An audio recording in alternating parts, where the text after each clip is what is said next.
Hey, you all right? It is UK Cowboys TV. It's season 2, episode 79, coming a day later. So for that, we do apologise, and obviously to our guest that we were going to have on yesterday, Marcus from Bluff City Cowboys with Cowboy Zone. But apologies, bro. Apologies, man. Unfortunately, we had a perfect storm, if you want to call it, where availability for everyone all of a sudden diminished in the space of 24 hours. But hey, that's the way these things go sometimes. But the good news is I've actually going to play it off an alternative that it's Monday Night Football. So the show is a Monday night. So the show is a day later. So we'll go off that. Yeah. You know, just trying to pull something out the bag there. But how you doing, Paul? How you doing? Yeah, not too bad. Just happy it's Friday. Get to chill out for the weekend, you know. Just gutted that the game's not on Sunday rather than Monday night. Well, sorry, Tuesday morning in the UK. Yep. So, yeah, that's going to be a bummer. It's always a fun time. Monday and Thursday night football is always an interesting one. And it's always great when you get because not everyone's aware, as well as the UK Cowboys page on Twitter, we've got the group as well. Yeah. Which the group is a bit more intimate and more, what's the word? Exclusive. So that's always a bit fun when you wake up on like you say, on a Tuesday morning at 1 a.m. and you see other fellow Cowboys fans in the UK joining you for it all. Seeing those faces. Here's the thing: it's like a lot of people don't realize the sacrifices that we do to watch these games. It can be quite fun.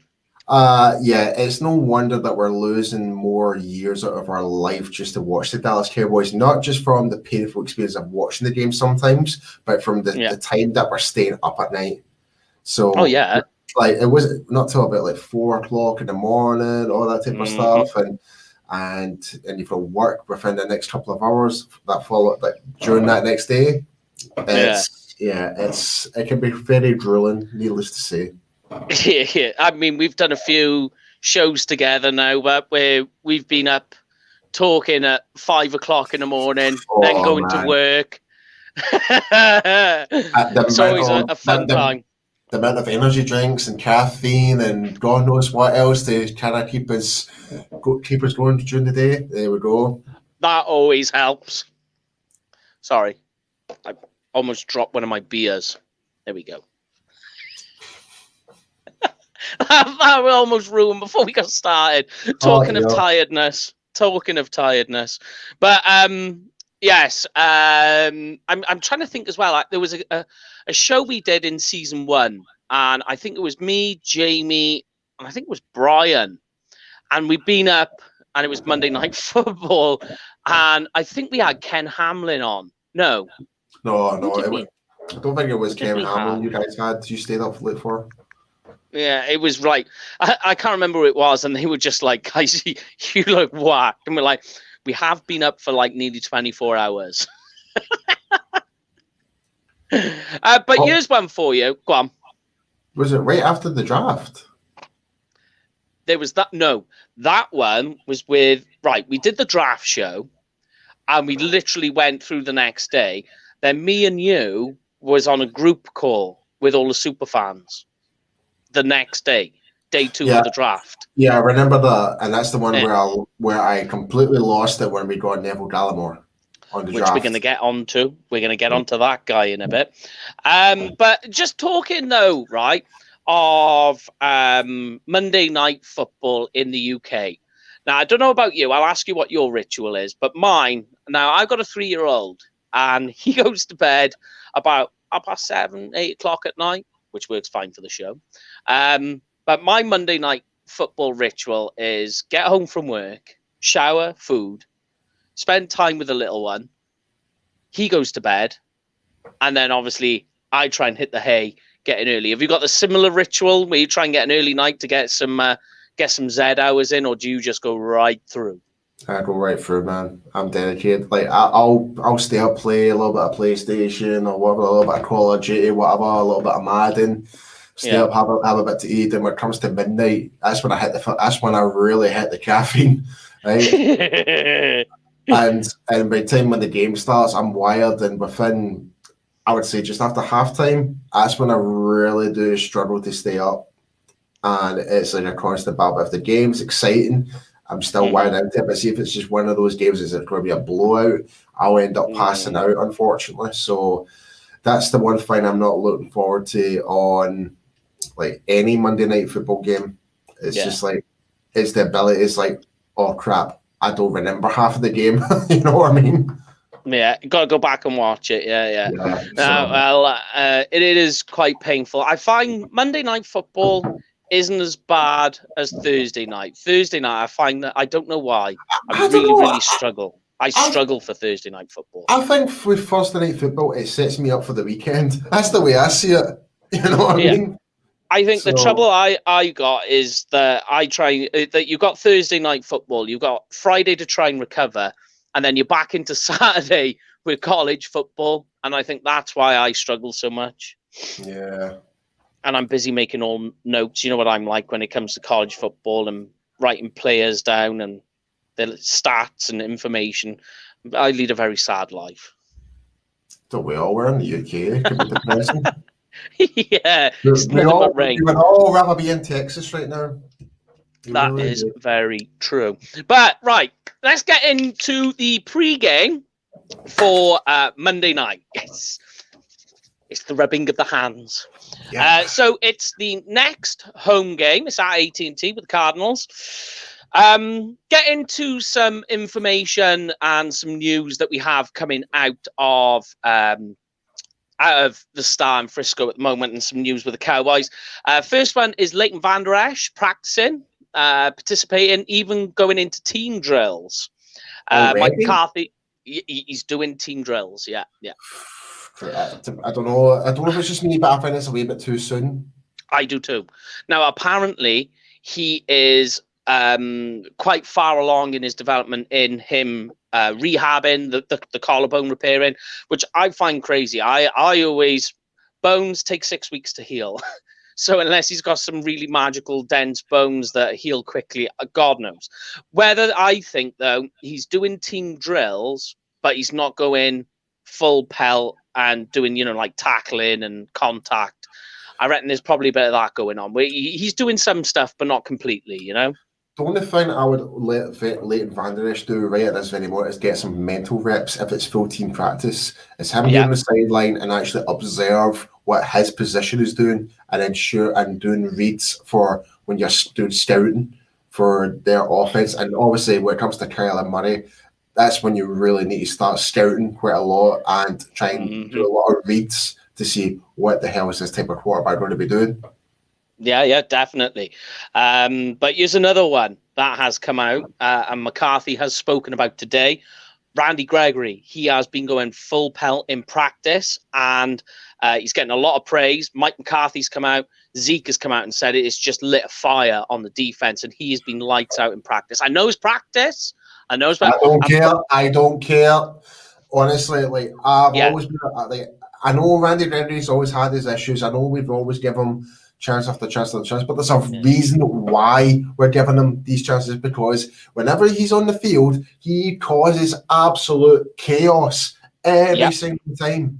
And we need a guy like that on the field, because Brian said it on Tuesday's show about Everson Griffin. He's came in. He's not really went up the expectations so far. It's been slow. He's sluggish, slow to the mark, and I can go on about Don Poe, even though he's a defensive tackle, but I'll leave that from Tuesday's show. I'm not bad about him. I want to move on now, but I'm happy the fact that Gregory's back in. He's full in practice. It's going to be good. This is a good booster for our defensive ends, because we certainly need it. It might lit we saw that in DeMarcus Lawrence. He had a bit more fire in his belly during that game against the Giants, but at the same time, it's the Giants. We are playing a more legitimate team this week, so hopefully with Gregory in practice, maybe showing them up, it'll actually get a fire underneath their ass, So yeah. Well, I got a bit more on fire in their ass in a moment, but another one was they have done their first practice without Dak Prescott for the first time since 2015. Crazy to say. No, would it still not be 2016? Because that's when he was 16. drafted. Yes, it was 16. No, this is 5th year. Fuck it, I can't do the maths. Yeah, anyway. It will be 2060. That's when he was drafted. Yeah. Right, okay. But you what, sorry? Off them desperados, you. I know, and it's Friday evening, mate. But another one in terms of flipping that round on his head. Andy Dalton practicing as the starting quarterback looked good, which is good news. Big thing coming out of it was his leadership and his experience, both coming out to play. We knew that already. Yeah. Like that's the one thing I was so happy the fact that we brought in Andy Dalton. Needless to say, he had a good first couple of years with Cincinnati, and obviously when the things kind of diminished near the tail end of his tenure at Cincinnati, offensive line was broken, his wide receiver core wasn't the same, and basically his coaching staff are just diminished as well. So, but what he does bring to the table is that experience, and he knows how to lead the team. He's done it before. What did the Bengals do?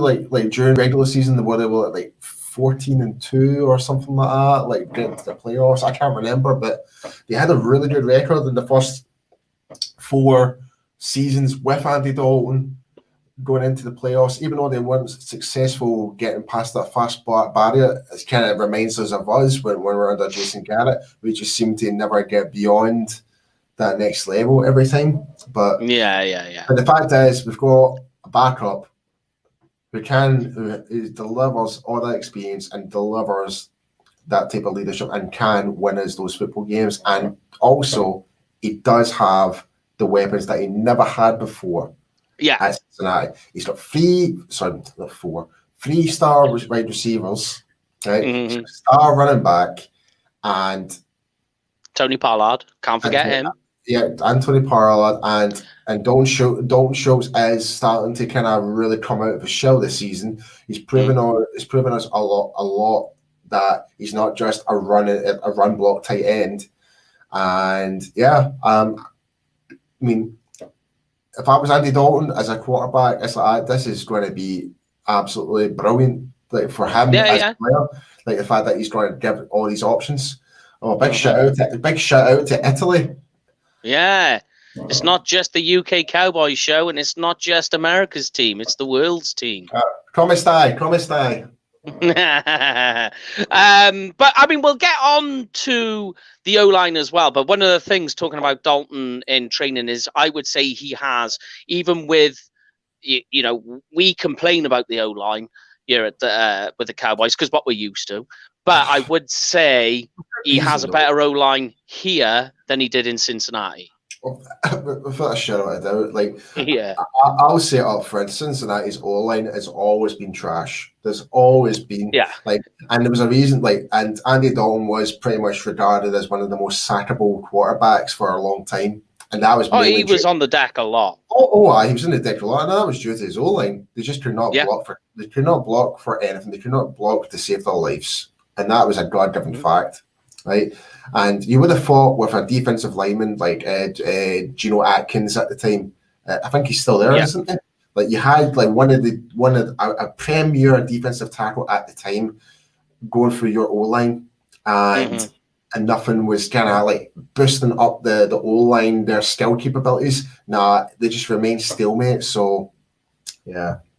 Yeah, coming out of some further news, Tristan Hill. Out ACL last time. I'm gutted for him. Absolutely gutted. I know, for him. And he was coming along nicely too. He was stepping up. He was developing. He was definitely developing. Yeah, you could even go as far to say he was the best defensive tackle on the team. Yeah, that's I would say so, and also yeah, I would say so. Yeah, which is sad, really.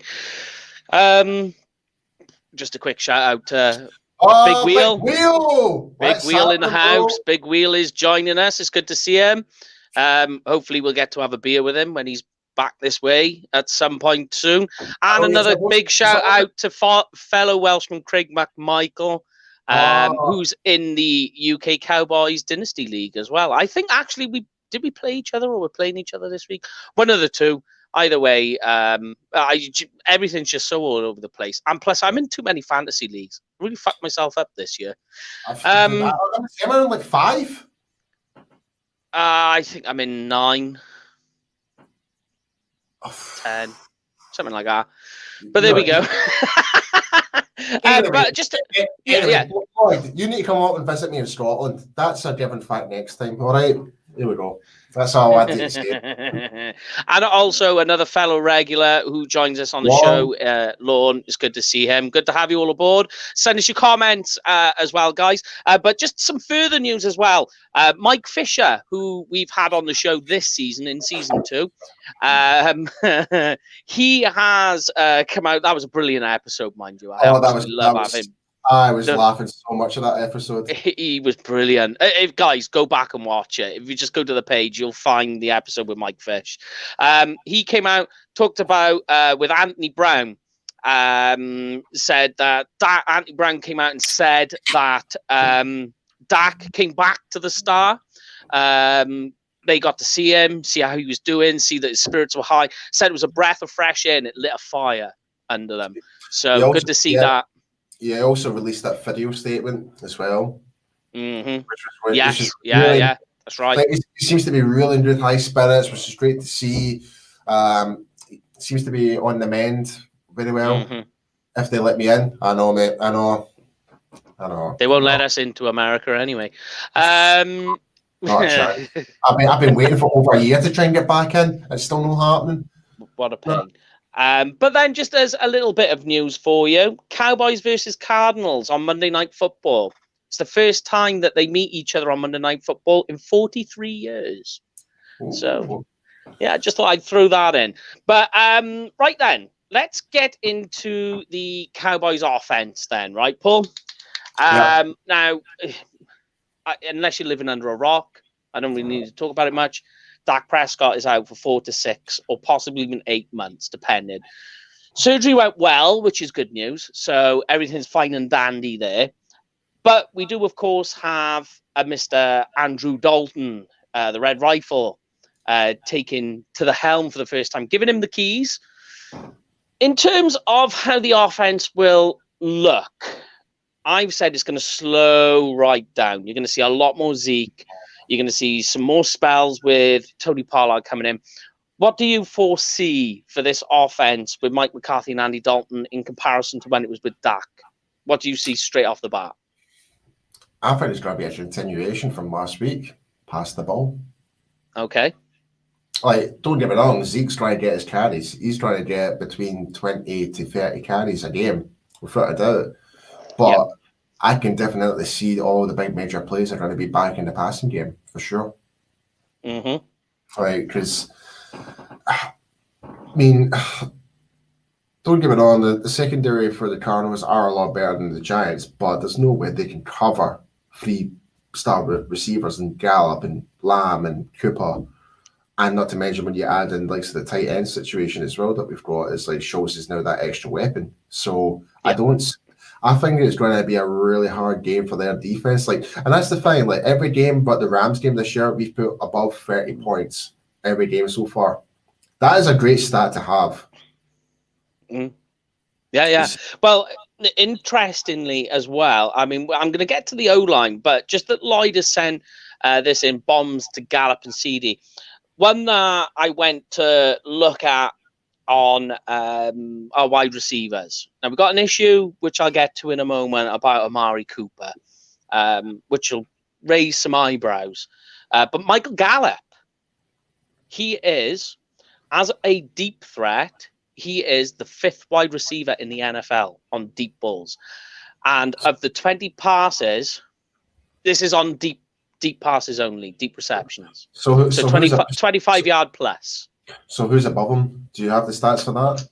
I don't, and I just threw my pen. One moment. It can stay over there. I'll get another one.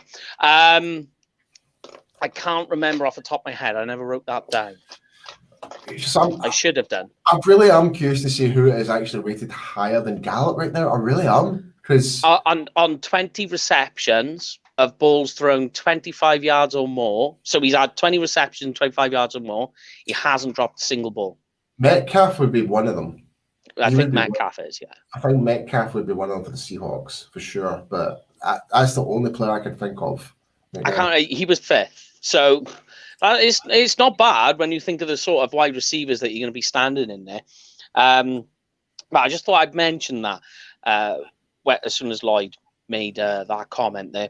But what I want to get to, first of all, we'll start from the ground up. So the O-line. Now, Mike McCarthy's come out and said the starting O-line is going to be pretty much the same as it was last week.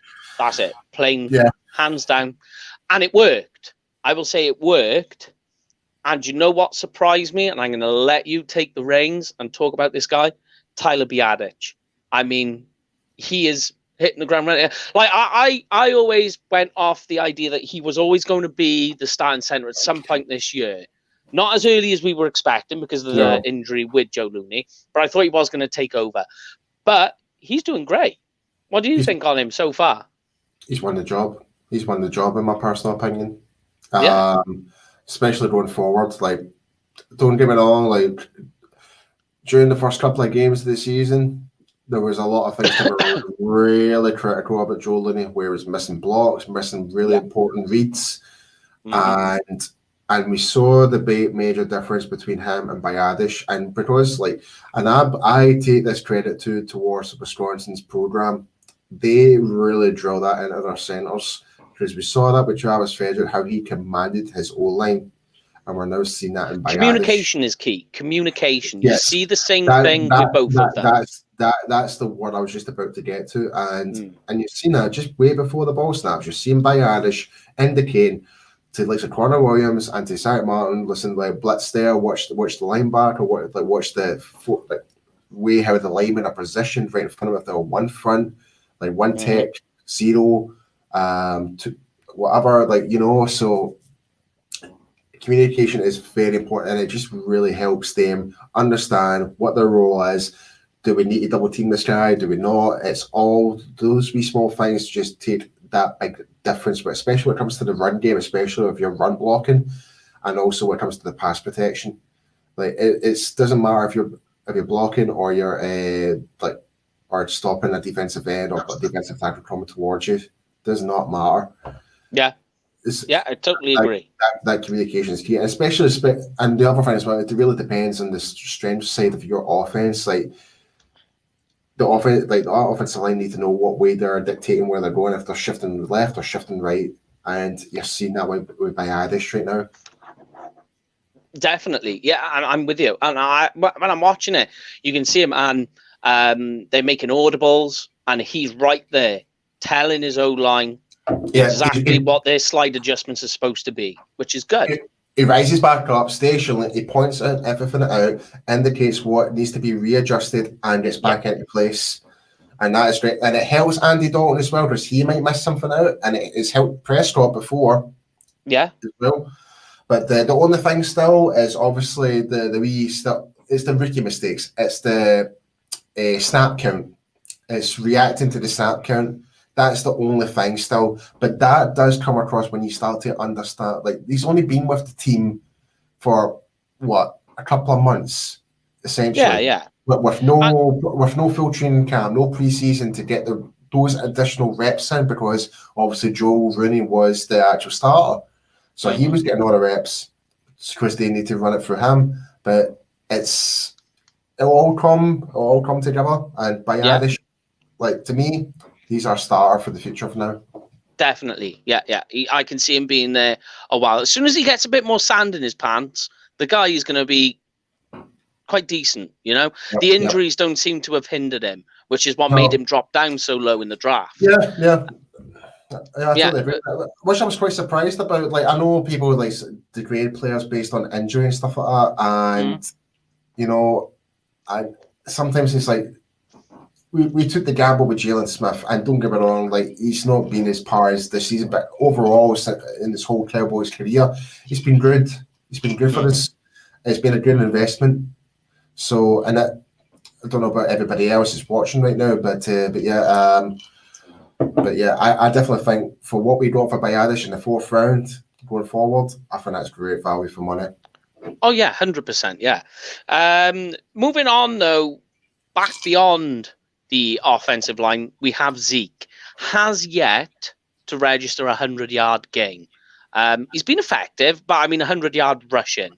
He's been close, 84 yards, but he hasn't got one. Is this the type of game now, based on the injuries, because the Cardinals at the moment on their defensive line, Chandler Jones, bicep tear. He's out. He's out. Could even be out for the season, depending on how bad the injury is. It's no fun having that.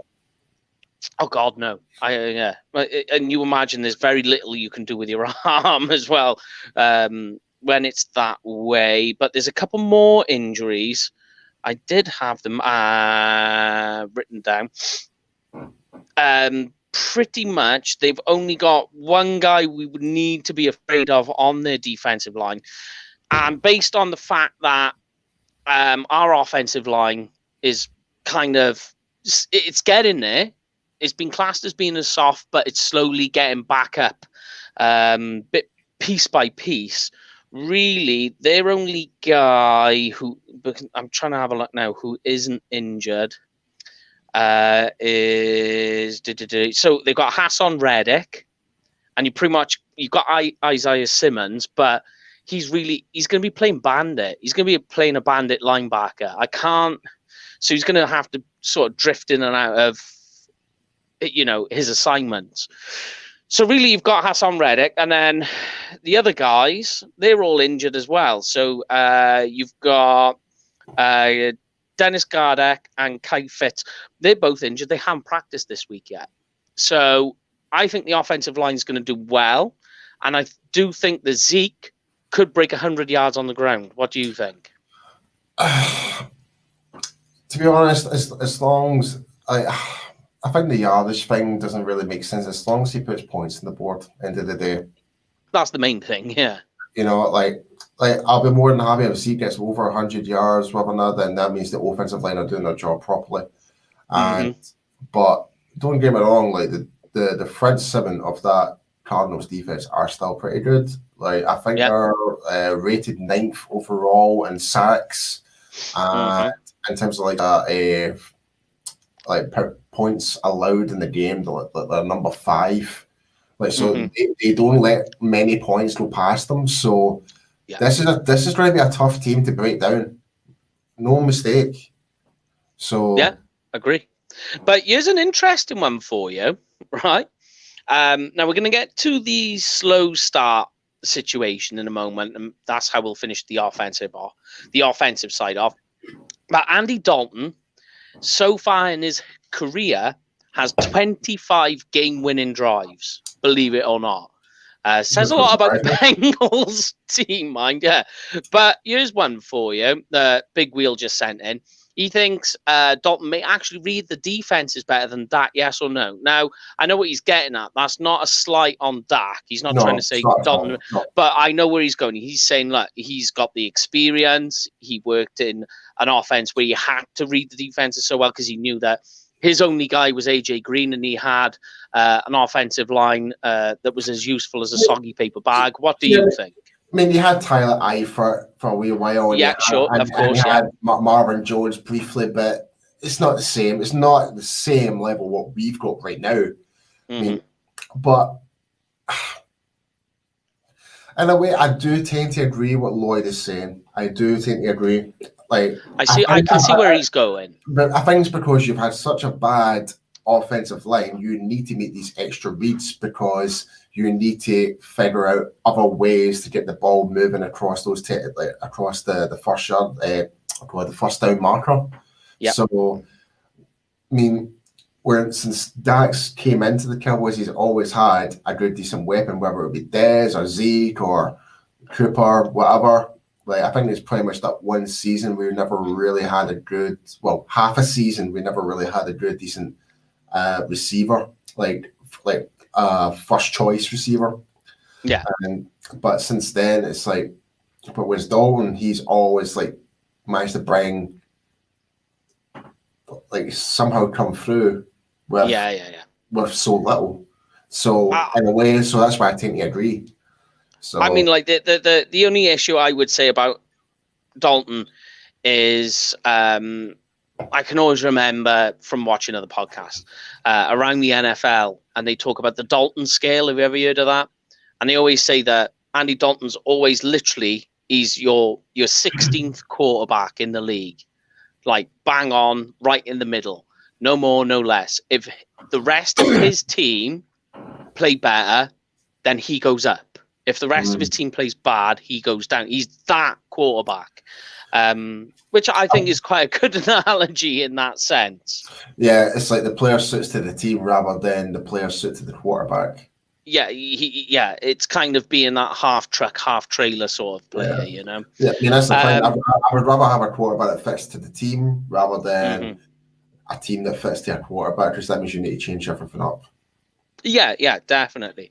But here's an interesting stat for you. You know, I always try and find some stats. CeeDee Lamb, here's one for you. He could break an NFL record. He actually tied it last week. He could actually be the first wide receiver in NFL history to go 6 games in a row as a rookie with 5 or more receptions in each of those games. Easy. I reckon he'll do it. I mean, he's having like 6, 7, 8 receptions a game. But when I read it, I thought it's not just that though, mate. Look at his bloody yardage he's got already. He's actually the Cowboys' leading receiver in yards. Well, go check the stats. Yeah, I mean, I'm pretty sure that Cooper's on like 424. There's not much. Yeah, there's not much in it. Like there's less than 100 between all 3 of them. Yeah, right? yeah. When we said this could be a season where we can have all 3 wide receivers going above 1,000 yards, it can happen. It can definitely happen. Yeah, and he could be the first. But when I read it, I thought, hold on a minute. Surely there must. When you think of all the wide receivers in NFL history, he'd be the first guy to go the first 5 games in his career or 6 games in his career with 5 or more. I was just like, wow, okay. Well, there we go then. Even more so than Metatron. Jesus, that is saying something. I know. Yeah, you know. Johnson, who played for the Lions, like everybody knew he was a beast for that team, and even his rookie season. But the fact that Lamb could actually overtake him in terms of receptions, he's joined. He actually, because it was his 5th game where he'd done it. He's now joined. It's a wide receiver from the Patriots. I forget who, from the 90s, and they're basically he's joined now. But if he does it in this game, he's the first wide receiver in NFL history to go 6 games in a row in his rookie season. Based on rookie, rookie only, rookie only. But here's one for you that I've looked at: Amari's snap count. Now, this has actually become an issue now, where I've looked at the numbers since week 1. He has, on his snap count, come down each week, and significantly. Right now, he's up against a very good wide cornerback this week in Patrick Peterson, very decent corner. I think he's up there as one of the best corners in the league. But here we go. Yeah, here we go. Right, tell me, see if you can figure out why. I haven't got my head around it yet. I need to look into try and figure out why, especially when they're playing from behind so much. Right, but Amari Cooper's snap count on offense, week 1. See, you need to explain. Like, snap count to me means the actual snap of the ball. So you mean how many times he's on the field? Right. Okay. Right. So I wasn't too sure if that's what you were meaning there. There's snap count for me is a completely different thing. Yeah, Right. yeah, yeah. Number of So times he's he been was on. He was on the field 94% of the offensive snaps in week 1. Right. right. So you're like, fine, yeah, you can live with that. In Right, week 2, 92% of their snaps, and you can live with that, right? But notice it's coming down. In week 3, 79%. Right. Week 4, 76%. Last week against the Giants. Now, I do have a theory. Amari Cooper in last week against the Giants was on the field for 63% of the snaps. It's still more than half the game. I think there is an ongoing injury here that we are not being told about. There could be that, yes, there could be that, but there could be the fact that they want to utilise Lamb more as well. And there is that, which is what we were just speaking about. And don't forget, like we had Cedric Wilson who's coming through in as well, who Yeah. he made a booming game a couple of weeks ago. Mm-hmm. So I mean, it's like I said, this is probably the most deep, talented pool of wide receivers we have had since I can ever remember, and that is not an exaggeration.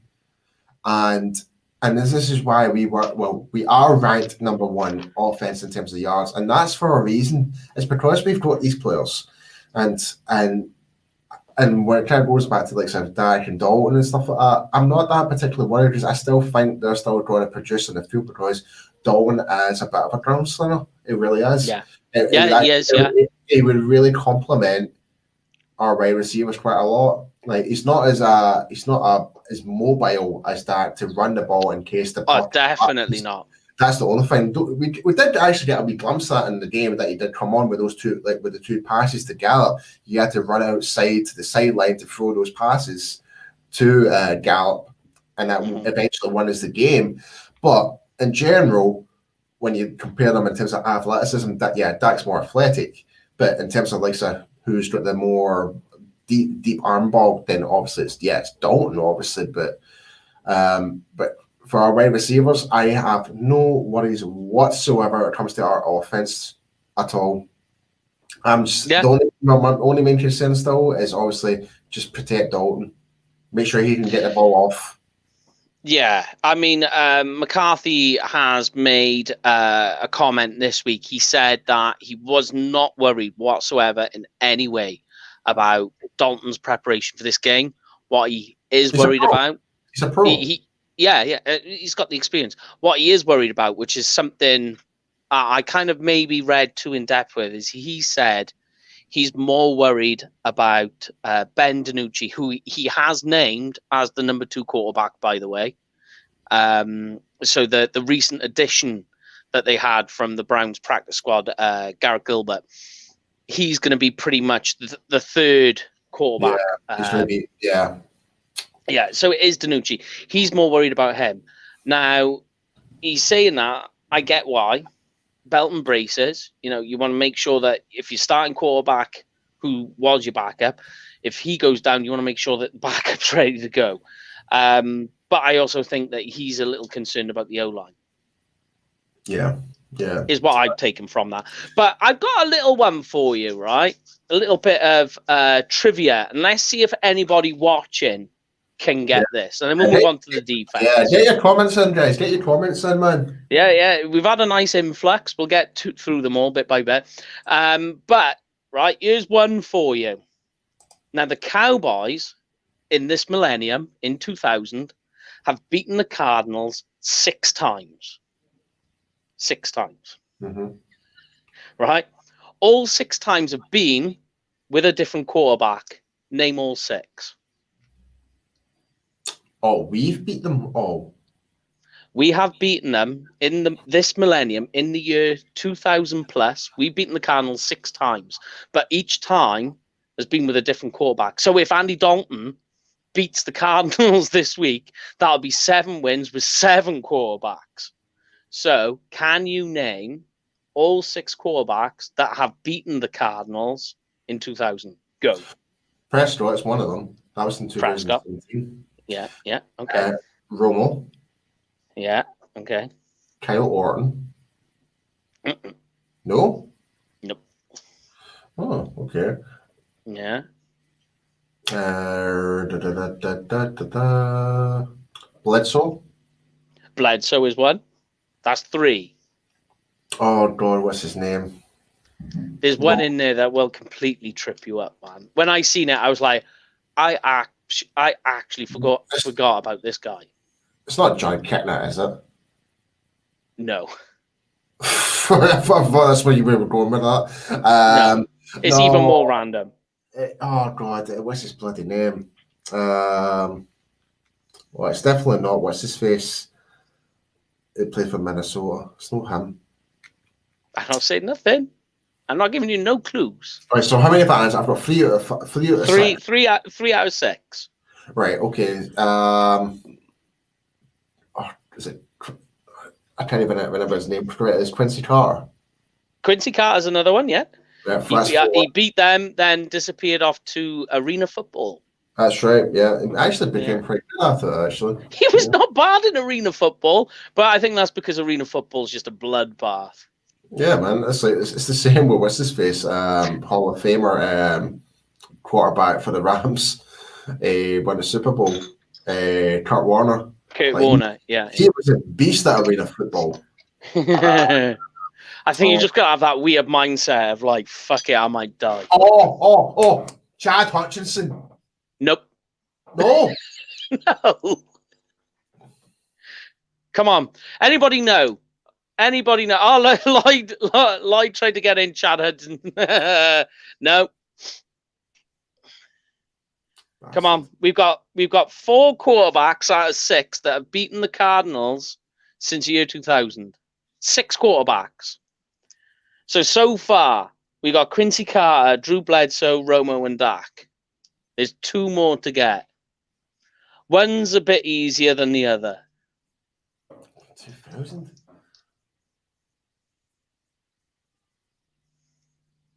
Come on.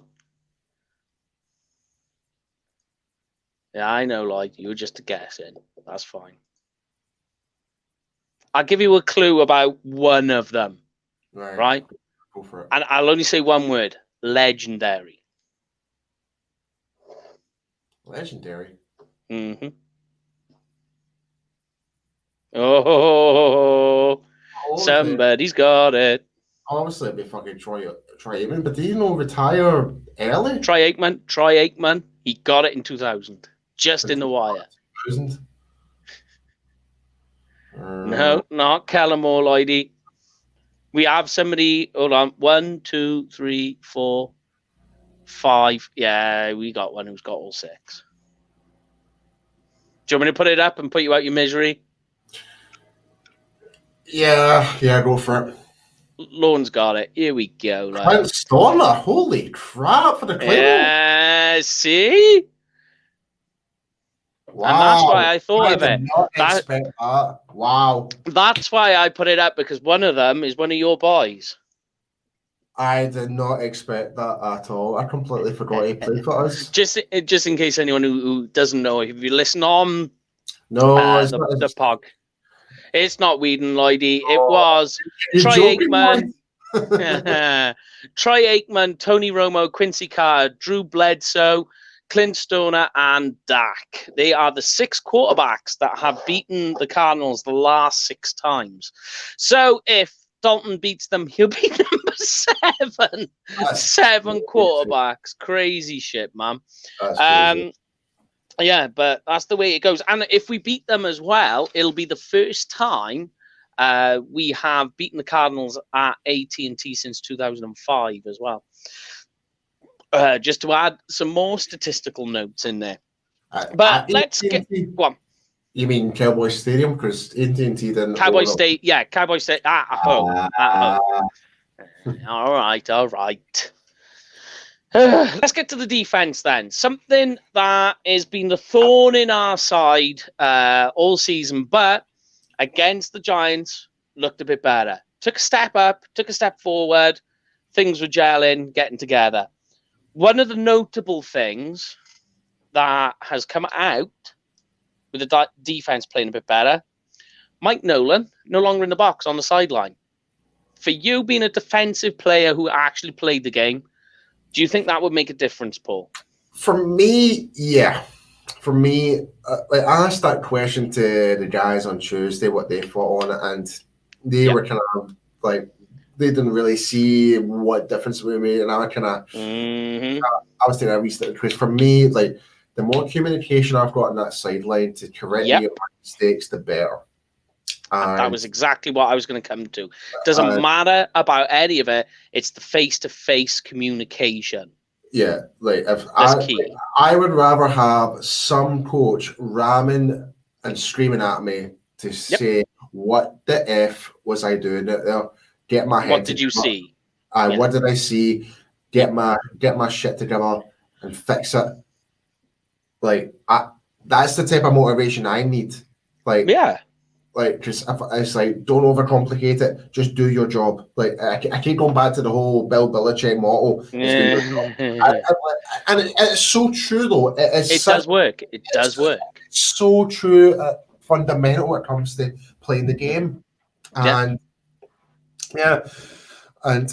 and don't get me wrong, like I've made some major mess ups when it comes to football, but see when my coach is actually pulling me up for something I didn't actually do, I will explain to him saying blah blah blah blah. I didn't do that. This was my assignment. I did my job, and he'll be like, "Well, I apologize. We'll look over at the film." Blah blah blah blah. But the fact is, I'm getting that one-to-one contact. But the fact is, I'm still getting that feedback because they thought I may have done something wrong. But I says, no. But the fact is, I did that. But the fact is, in this scenario, we never had much. Like it's only been Tom Tulsula. He can only do so much. He's looking for them to hit their gaps. But when it comes to reads and stuff like that, that's on the DC. That's on our defensive coordinator. That's on him. Definitely. But here's one for you. We always go back to this. I try and find the most spurious facts, because that's what we try and do to make things a bit unique here. Absolutely. That is so far in 2020, and we're going to get to the... so much. I know. To 2020 vision. That so far for us, in either half of football, in all of our games so far, in the 2-minute drill, we have never been leading. It's quite a depressing statistic, I'll be honest. And here's an issue that we have on defense, right?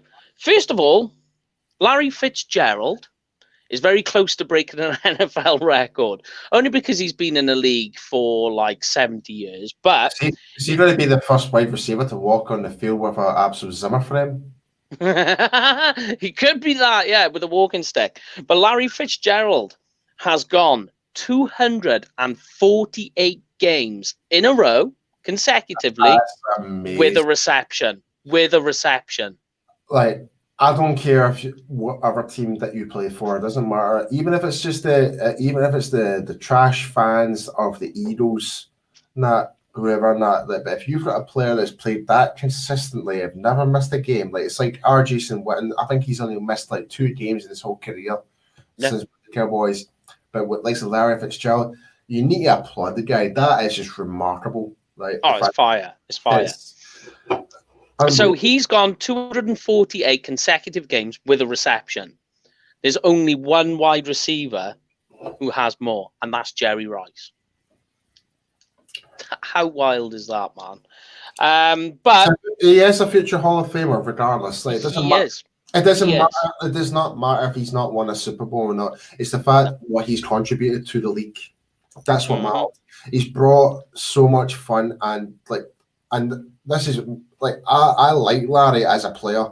Obviously, I'm not a fan of the Cardinals, but you have to admire certain players of different teams because how the style they play. You wish they were actually part of our team. See, if we had Larry Fitzgerald 10 years ago, man, we would be smoking everybody. Oh yeah, you know what I mean. And we would be doing the same thing we were doing with Witten, talking about there's another game under his belt, consecutive game, yada yada yada. But like it's like certain plays like that, and like Frank Gore. Frank Gore's been in the league like 8 years, but like, and you think he's a running back as well. I know we've gone off topic here, but how many seasons has he played?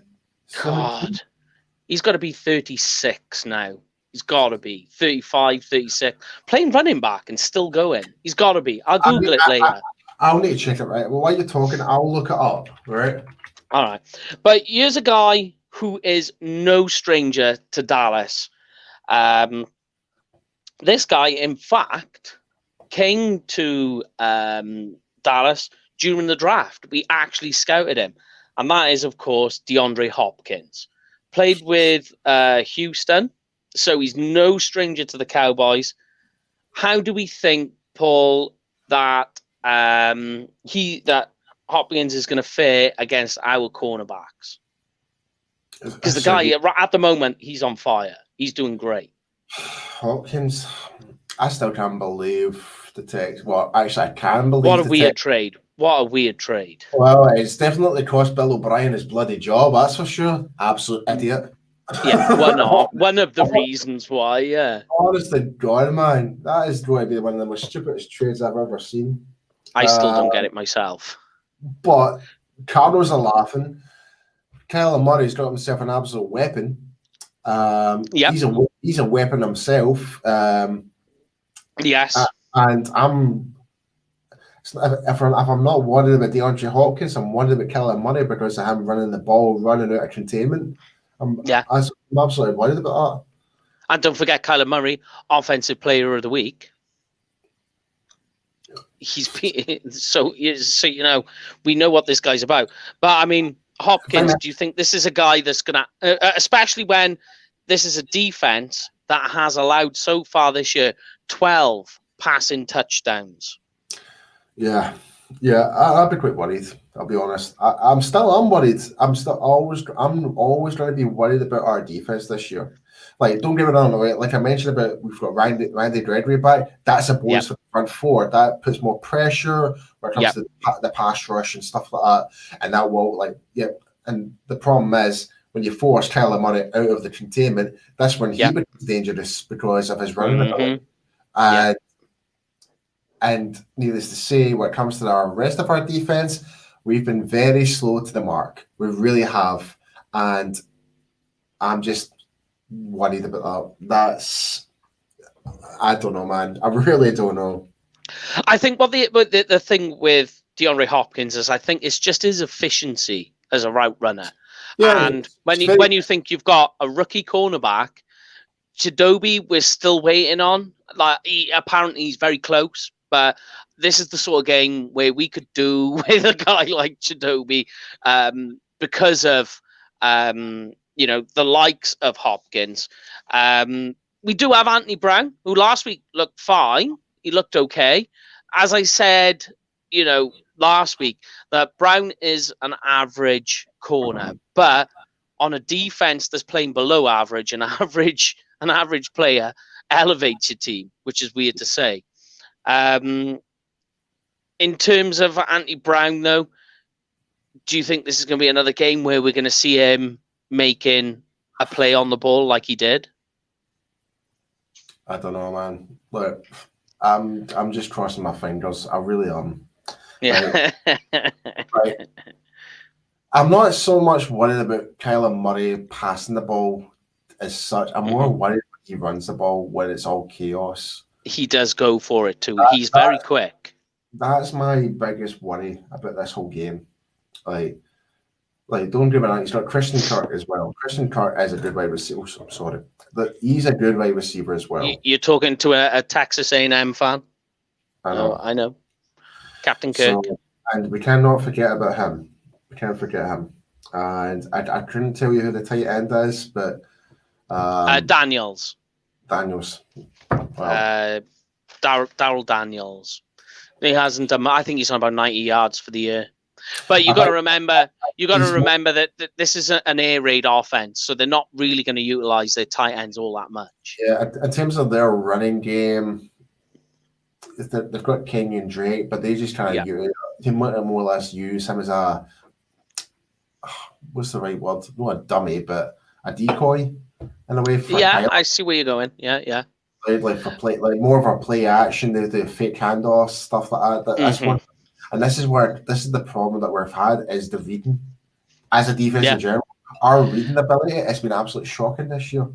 Well, this was funny you talk running back, because this was going to be the next thing I come to, is how afraid are you? Because Kenyon Drake, last week, 80 yards on the ground and a touchdown, right? Now, we're playing, and Chase Edmonds is going like for a ridiculous average. It's like 7, I'll have to check it, but his average yards per carry are through the roof. It's like something you've seen in college football. But Kenyon Drake finding feet, getting wheels on the ground, getting his wheels turning, gets a decent game with a touchdown. And against this defense that struggles against a run, how do you feel the running backs are going to do in this air raid offense against our defense? If we've got, well, I'm quite more optimistic when it comes to stopping the running game in general. Yeah. And this is no actually, you know what? I'm going to go back there from what I said on Tuesday. Go on, go for it. I hope to God Dantari Poe is dropped and Neville Gallimore is in. I hope to God, because that game against the Giants was the worst, despicable piece of shit defensive tackle I've ever seen in my life. I'm sorry. I had to What I don't get. See if you can answer, and I don't mean to interrupt you, with Dontari Poe, is how a guy so big loses so much leverage to a guy half of his size. He got rolled on by a guy half his. He doesn't seem to get any leverage. I'll tell you exactly what it is. It's just pure bloody laziness. He's not even driving his first step forward. He's just standing up, and the defensive linemen have already matched him. They're already are the lower man and forcing him back. So, see if you're in a 3-point stance, right? First thing you do is get that first initial step, and that drives you going forward. If it's not driving you forward enough, it's going to make you rise up quicker. It's just the way how your body is. It's basically think of it like a takeoff. It's like that. Yeah. But the more speed you've got as low as you can, the more leverage you've got lower down. But the more slower, it's more of a straight vertical up. And that's what, like Dontari Poe's first step is absolutely shocking right now. It just doesn't get any leverage. It's not just I don't get it. It's after. He's not willing to fight the hands to get into his gap. He's willing to take getting forced back by 2 offensive linemen, which is open up a B gap and an A gap, depending where he is. Yeah. And you're like, come on, man, get your act together and put some effort in. There's a reason why we saw a big major difference, and this is why my boy Neville Gallimore's in the field now. You saw the difference. And funny you mentioned Neville Gallimore, because the interior defensive line, right? So we're talking Crawford, Antoine Woods, Dontari Poe, right? Should we say it's fair to say they're not getting the job done? Is that a fair statement? Well, I'd say Woods and Crawford are actually doing okay. I'll be fair. I'm not so sure. I watched some game on it. I rewatched the game, and from Tyler, they're struggling. Well, Tyler and Crawford's point of view, you need to remember his hip is absolutely screwed. Still, the fact that he's playing with a new adjusted hip, pretty much, it's like a brand new lower body. Like when you've not got a hip, you're not able to do the much strength and conditioning program that you could do, build that strength up, and yeah, man. And when it comes to Woods, like he's pretty much our only defensive tackle that's actually gained a sack this year. So I mean, Lloyd is agreeing with us that he's getting tossed around. As I always say, one of my favorite comments to make is getting thrown around like an empty tracksuit.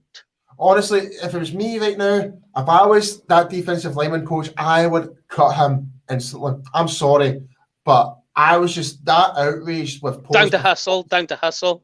He had no desire to go after the ball. He was absolutely just walking away. And you actually saw a clip of a Giants offensive lineman just one like that, push him, and he fell doing like a I've seen the one.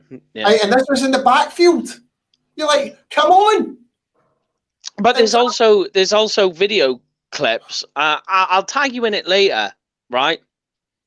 Because we're going to get to Neville Gallimore in a moment, but there's video clips of 3 techs on our Cowboys roster last week. So Crawford and the likes, and they're getting moved 3 spots to the left. So they're moving 3 guys down on the line. So, like, you've got to think where it's going wrong. Is it technique? Is it power? Or is it positional play that they've been asked to do? But I'll tell you what did I say a few weeks ago? They're doing more of a read option rather than penetrating the gap. I don't know if it's a case or whether that. Do you know what? The only thing I can think of is Nolan is trying to do this transition from a 4-3 to a 3-4, and it's not suiting those defensive tackles. It's not so much it should help Poe. That, like, the front shouldn't really matter. That front shouldn't matter. The fact is, I don't know. No. Let me explain. Right. So, go on. If I'm a defensive lineman, especially on the strong side, I am going full guns blazing, attacking that gap. If it's going round the edge or going inside, depending on what my scheme is, depending on what my stunt is, doesn't matter. It's all about getting in your gap as quickly as possible and isolate and if the running back comes into your situation, you force that running back going up back. I nearly punched the webcam there. Sorry. But what we're seeing right now, and this is throughout the whole season, where we're seeing defensive linemen just basically holding their hands up against the lineman and doing looks to see what way to shift in. No, that's not going to work. It's not going to work. If you're given an assignment of what gap you're going to go in based on the strength side of the ball, see if there's 3 wide receivers on the left, you know the ball's going to be in the strong side and you're going hitting the gap in the left. And depending on what stunt that you're doing, if it's 2 gap or 1 gap, you hit that gap with everything that you got, right? And the linebackers would fill up the other gaps that are unavoided. Yeah, that's not happening right now. It's not happening. So based on the fact that what we're talking about is 2 things: hustle and technique, right? Yeah. Do you just say I wouldn't say technique. I wouldn't say technique because it's more to do with the scheme of schematical. Yeah. But I mean technique in terms of scheme. Read and react versus hitting the gap. Yeah. So, given that the case, and that we know that 3 of our defensive tackles aren't quite getting the job done, do you just say then, right, what do we got to lose? Why not just put Gallimore on it? Bear in mind, he was on as a starter last week for the first time. Do we just say, or if you was the coach, would you just say then, right, okay, let's put Gallimore in. What have we got to lose? No, we've got nothing to lose. Honestly, yeah. Honestly, this is going to sound crazy, but I would put Bradley Ane in there instead of Iverson Griffin. I would do that. Yeah. Well, there's another guy, a guy who is in space, just diabolical. One thing that we're lacking right now is fucking speed. We're lacking it right now. We're lacking the speed of the get-offs right now. Like, I don't know how many times. Which is something Bradley and I is good at. His get-off is great. And Randy Gregory. Like, don't give it wrong. Like, it's such a great comeback for him to come back and get to play again. Like, but Randy Gregory can't start this week. He can't start until we play what the fuck. Oh, I'll tell you that first game he comes back. I'm telling you, I am willing to put 20 quid on the bookies and say that Randy Gregory is going to get 1.5 sacks minimum. Yeah. And another one from Big Wheel, David Irvin, could be reinstated. Would you take him back? If he didn't have I'm like that. Right, I'll say if he didn't have the crap personality, yes. Yeah, that's the issue. But if he's still the same person as he is right now, no. Yeah, I'm with you there. One good thing though, Jalen Smith looking much better. Big thing, getting off blocks. As soon as he managed to think to himself, how about I shed a block? Straight away, boom, he's there. Loving that. Tank as well showed that he is a top tier defensive end pass rusher in the league. He showed that last week. He does anyway, but people only look at raw stats. They look at one thing and one thing only. How many sacks does he have? And that's all they look at. Yeah. But last week, Tank shown what he could do. Before we finish off, though, and we get into fantasy football. Let me jump in there. Let me jump in. Like, go. You go for it, baby. When it came to Jalen there, like, he went back to keeping it simple, and it goes back to the whole just shedding blocks. Just shedding blocks. No, it's just do your job. Don't do two things at once. That was it. That was the whole bound to his success in that whole game. The fact that he stuck to what he was supposed to be doing in the first place, he ended up getting all those solo tackles and actually made some good contribution towards the team rather than trying two things at once, because he didn't trust the rest of the core of his linebackers, because, you know what I mean? And there we go. Our friend Lloyd saying Jalen was trying to do too much sideline to sideline, and I could completely agree. I agree. Totally agree. And that's it. He just wasn't doing what he was supposed to be doing in the first place, and he just wasn't trusting his teammates. Now that Joe Thomas seems to be now rising up, he is right. There is that little bit of trust now, and we're actually starting to see those little bit of differences now. So definitely. But the last thing I thought I would do the defense along with everything before we get into fantasy football is I had about close to nearly a dozen messages about this, and I'll tell you now my answer before I get into what it is. And my answer is, haven't got a clue. I don't know. And everybody who's messaged me, I've said the same thing. I don't know the answer. They've asked about the slow starts. So mainly occurring with the first quarter. Now, the best answer I've given is bad luck. But there is a pattern. So I've gone in and I've dug into it to have a look. So we're talking about just the first quarter and how the Dallas Cowboys start each game. All right. I've always said, even last year when it was happening, is one of two things. They're either under-preparing, which I don't think is a real thing. There's no way coaches in the NFL or players spend an entire week preparing for a game and they're under-prepared. So I think it's over-preparation. No, I think it's under-prepping because... I don't know, see? I think they're over-prepared. Might think about it, and I'm going to use the whole COVID excuse again, is think about the number of people that you're allowed to, like, the access towards the film. How many people you can have in those individual rooms to analyze the video of that game and analyze your opponent. It'll be a lot more restrictive, so they're not getting the exact same hours that they're used to be getting. That's my argument towards that. It could be, but here's some numbers, because you know me, I'm going to go and dive into stats and find even the most spurious things. So far this season, in the first quarter, they are 57 points allowed to 26 points scored in the first quarter, right? They have never taken so far in this season a 7-0 lead. Oh, God, that's not good. That is not good. Let's go into it further, right? In the first quarter, they've only led so far this season one time. That was 14-7 against the Cleveland Browns, which they ended up losing. Oh, for fuck's sake. Yeah, I know, man. I'll be honest. See, after watching that Browns and Chargers game, was it Chargers that were playing? The game Browns... just there? Yeah, it was just the Chargers, Like, I'll be honest, like, the Browns are starting to kind of look like a good They look team. all right.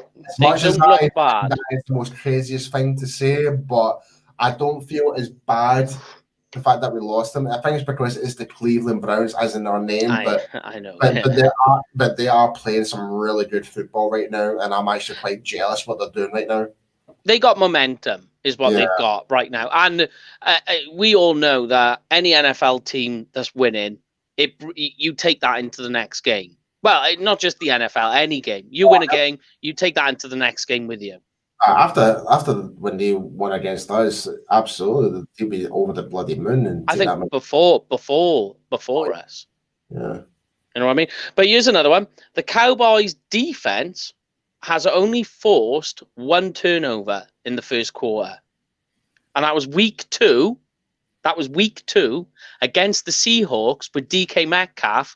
And he did that weird thing at before the end zone, and Trayvon Diggs did the peanut punch from behind. So there's that. In the first quarter, the Cowboys offense, I don't know why as well, Lorna's got to put a picture of him in a Texas Longhorns t-shirt. There's no need for that. No need for that. But in the first quarter, the Cowboys offense have committed 4 turnovers and have thrown an interception for a touchdown and forced a safety. So, like, there's all this, right? But it continues. It continues. But, in the first 5 games of the season so far, the Cowboys offense has scored 3 first quarter touchdowns with only 2 field goals.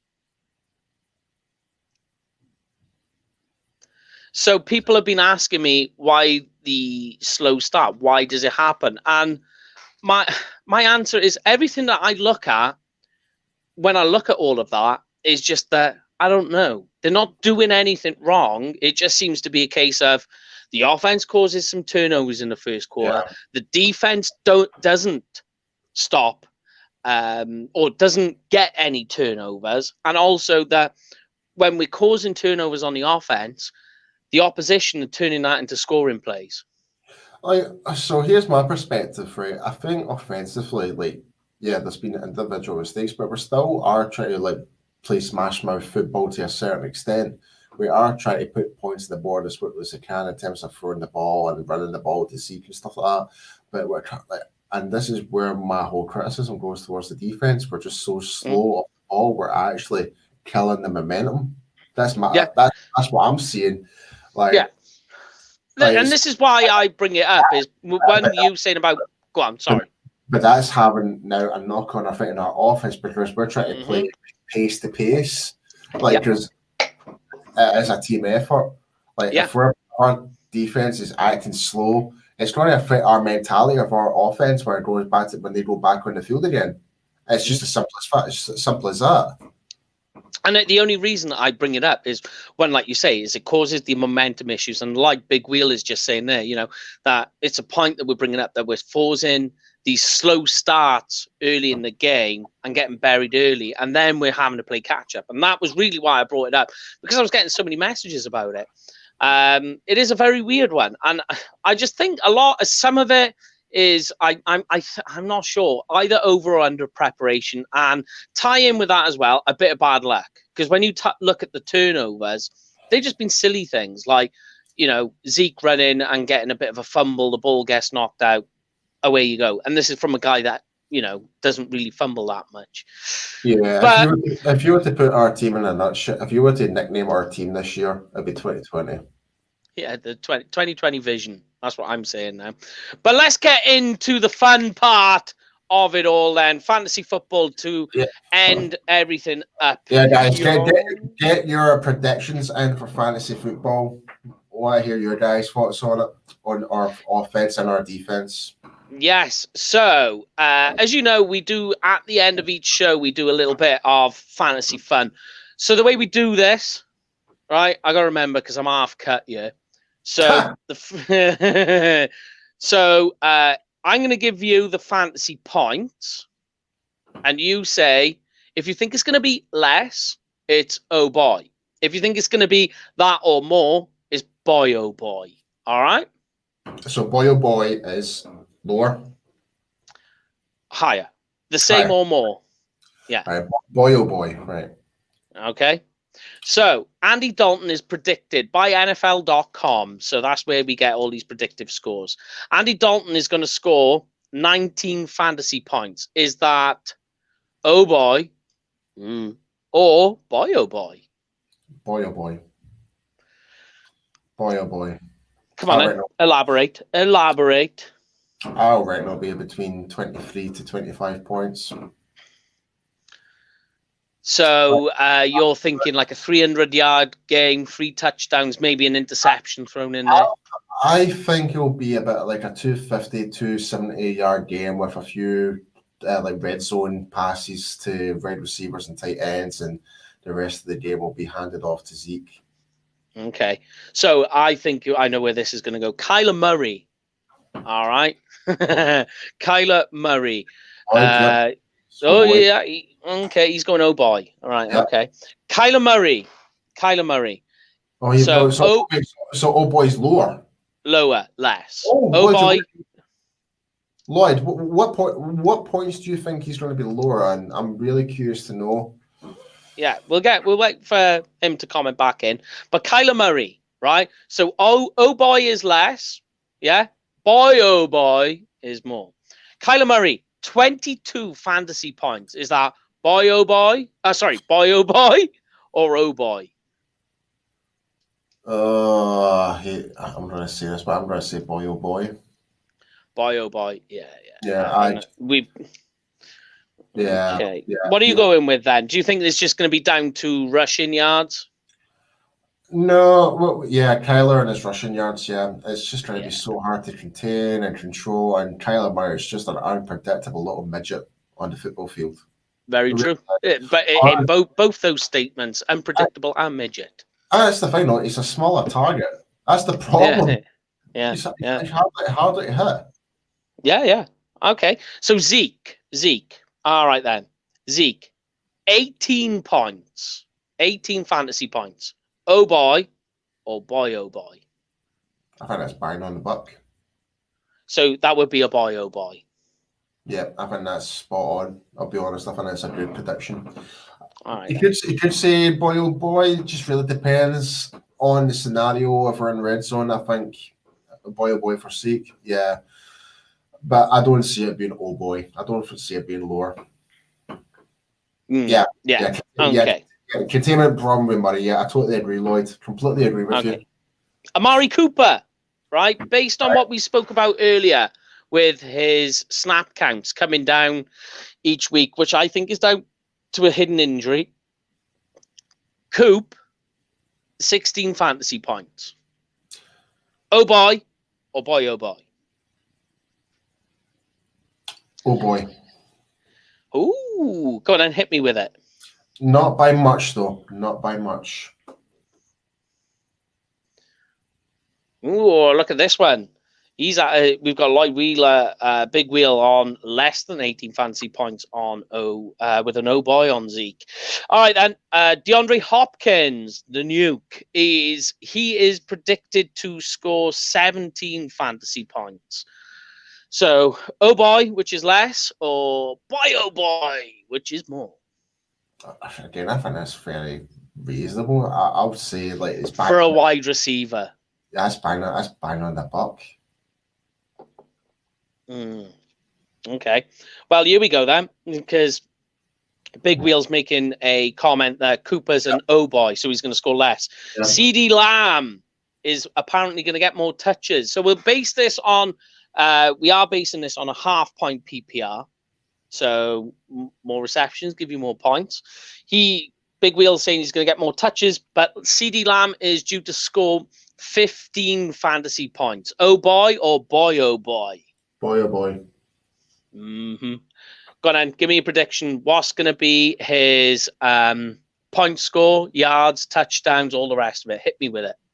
I reckon it's going to be 90+ yards and 2 touchdowns. That is a big day. I like that. 90 yards, 2 TDs. What are you thinking? Like 10 receptions? 10 receptions? Yeah, 9? 10 or 11. Ooh, he's having a big day. All right, then. Captain Kirk, 10 points. That's a 100-yard game against our safeties and DBs. I think he's going to be the forgotten man. I think he's going to be a boy oh boy. Oh. He's going to be forgotten. I'm not going to hold that against you. I think he's going to be a forgotten guy. Look at this. He's copying. He's copying you. Everybody going for, everyone's saying CD Lamb for 2 touchdowns and a 100-yard game. Wheeler going big wheel there, going for a bit more. I like it. I love it. I love positive mental attitude. Absolutely. That's what I'm all about. Let's finish then with Dalton Schultz, 8 fantasy points. So you're looking at no Michael Gallup, no. We can go for Michael Gallup if you want me to bring him up. Of course I'd want. Of course I'd want to talk to Michael Gallup.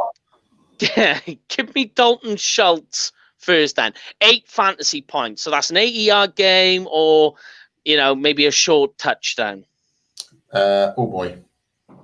You're thinking less? I think I'm talking about maybe like 50 yards, 60 yards tops. Here's my trouble, is that they have, if you remember, we spoke about this guy quite a lot in the off-season during our draft program. They have a certain linebacker, as I say, who was quite good. Isaiah Simmons. I think he's going to cover him up well. Yeah, he'll cover up the middle of the field quite well. That's what I'm sticking to, like 50, 60 yards max. Yeah. I'll go with that. Right, so if I get Gallup up, and we'll see Schultz is an oh boy. He's agreeing with you. He's just copying you now. I know, Lloyd. Come on, man.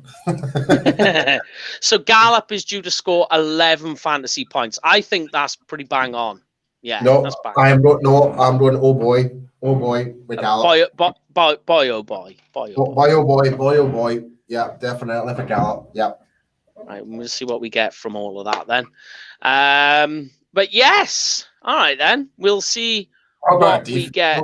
What have we got for our defense? Just out of curiosity. I'll tell you now.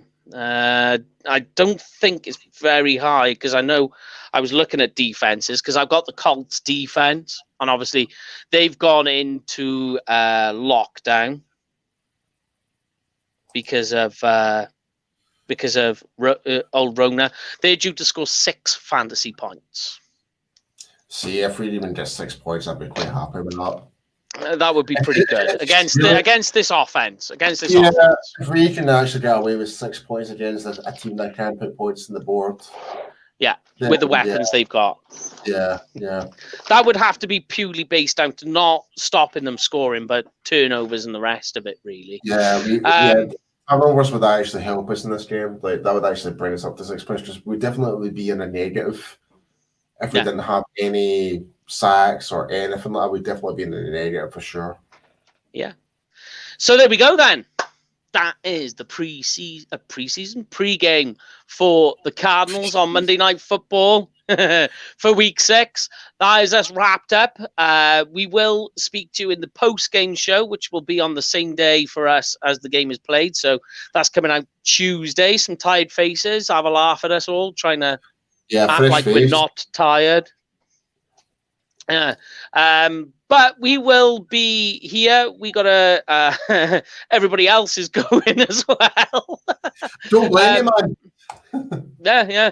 Make sure as well you all stay safe. Keep socially distanced and all the rest of it. Have a great weekend, and we will see you all on Monday night or Tuesday morning for us, and we'll see you all then. So from myself and from Paul, catch it. This is UK Cowboys TV. We will see you all next week.